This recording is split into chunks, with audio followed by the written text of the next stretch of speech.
On the Candid Convo today, we want to look at the hashtag murder in love. Because every day as a society, we wake up to stories about someone having been killed by their spouse, their girlfriend, their boyfriend, whether legit or not.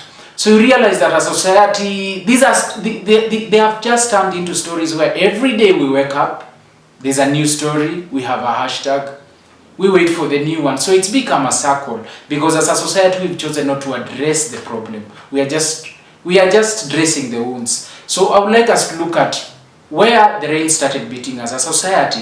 Because as a society we have two categories of people, unfortunately. We have categories of people the first category is a group of people with an exaggerated sense of self-worth. The second category is the category of people who are ignorant of their self-worth. So realize these people who are ignorant of their self-worth are trying to look up to these people with an exaggerated sense of self-worth.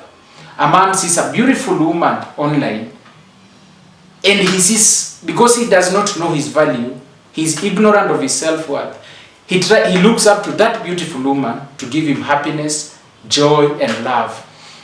That's where some of these problems start from. Because you meet someone, you think they are happy, they are looking good, they are doing well, and you believe by being with them, you will also be happy.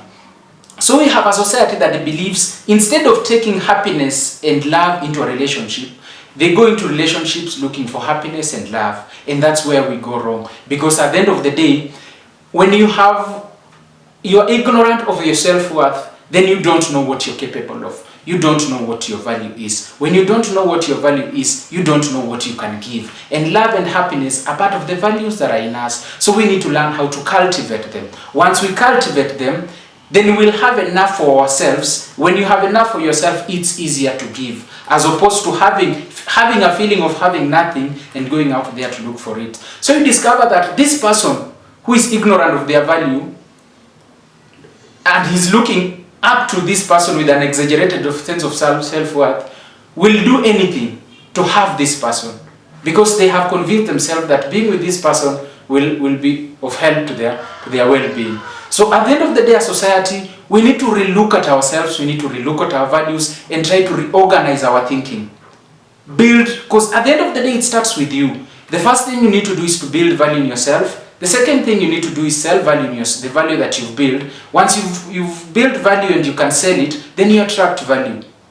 And as a warning, I would like to advise people that we have this category of people. This person who is ignorant of his value will come and tell this other person, I'll do anything for you.